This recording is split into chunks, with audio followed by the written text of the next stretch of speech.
si Tatay Ago, no? 52 years old, nakatira dito sa Barangay Santa Cruz, San Jorge, Samar. Kung sino man yung gustong magpaabot ng tulong kay Tatay Ago, maaari kayo makipag-ugnayan sa MSWD, sa kapitan ng barangay na to, or mag-reach out lang kayo sa akin, tapos bawalikan natin si Tatay kung ano yung tulong na pwede mabigay natin sa kanya. Tay? Tay? Talaga? Tay? Bopay? Tay? Sa una, takot ako na lapitan si Tatay. Baka tamahaan tayo sa tungkod niya. Pero tinibayan ko ang loob ko para makausap si Tatay at hindi ako natakot. Sarag mo mag-snack, mapalit ako snack. Hindi daw mapalit ang pagkaon.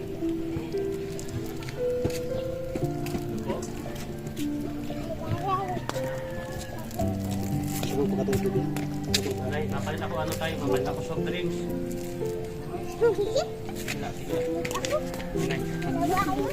Andito tayo sa Barangay Santa Cruz, no. Isa sa mga may nakapag-reach out sa atin na mayroon daw dito isang tao na nakatira sa, kita niyo naman, no, sa isang maliit na kubo.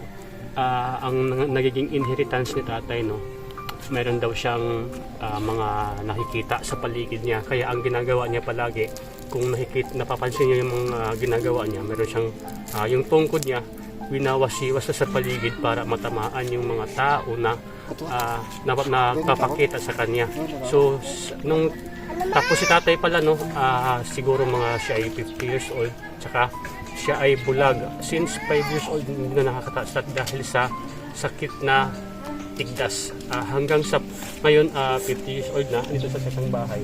Kung nakita niyo yung mga butas-butas ng sako, indicated yan nung mga ginagawa niyang pagwawasiwas ng gamit niyang tungkod. Kakausapin natin ngayon, no, kung ano yung maisasagot niya sa atin. Bibilhan natin ng soft drinks or biscuit para meron siyang may snack. Okay naman si Tatay, nasagot naman siya. Ang problema nga lang, yung ginagawa niyang palagi pagwawasiwas ng kanyang tungkod. Hanap tayo ng tindahan kasi para makainom si Tatay ng soft drinks or tubig. Bumili tayo ng soft drinks para maanuhan si Tatay kung may biscuit. Kumain naman si Tatay kasi may nakita ako na mga tira-tirang kanin. Tara.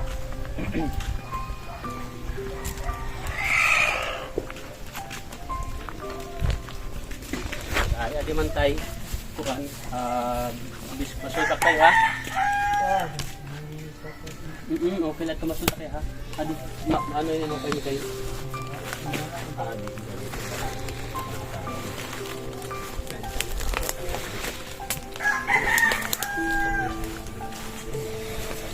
Tapos, adi, biscuit tayo.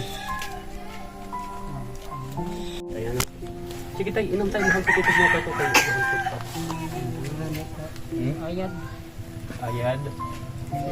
Ako kasi tayo, kung maupayan manabo ba, pwede ko hinihinaton ba ngayon mo balay ayaron para ba maging komportable ka sa iyong kamutangan din sa sulod. Sa pagkaon gihapon na ano ka pagkaon may nahatag mo. Nanakaon ka pala ano tayo. Kakain mo mong tapagbalhin ang balay. O, masuot. Adi kaligid-ligid.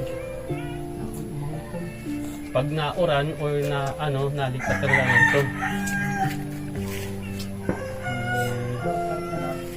Ano ang nalabuhan mo mata? Kanang tiplas. Anong katunga-tuwing ng katiplas tayo?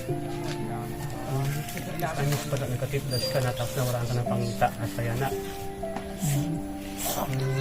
Ang imo idanta tayo Ago pero naman. Oo. Ma-birthday na tatay. Pero nakabulan.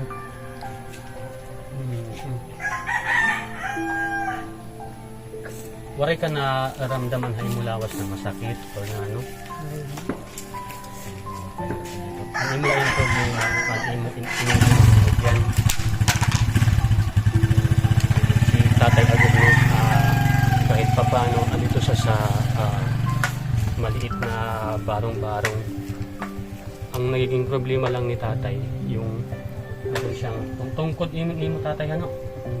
Hindi yan sungkod kasi. Hindi tayo, habang mahangkot pa sobrang sa inom tayo. Adyan tapos ito pag maano ka, pag matakot. Kung na ano man tayo matabo, kung maging okay. Oh, Pasko. Pasko na lang, ano? Kung na ano, mahingad to, anong ta, mapaayad na to, di mo balay, tayo, no?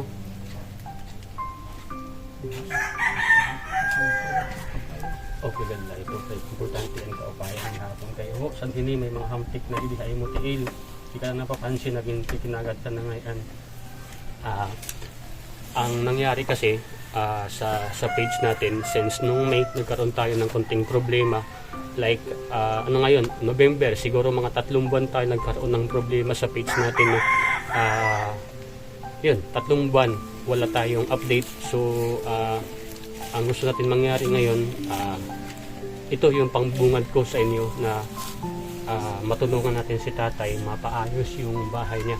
Kasi kung makikita niyo naman, mahirap kung tayo nga na ano, mahirap, mas lalo pa kaya kay tatay na ilang years na or buwan na nandito sa bahay niya.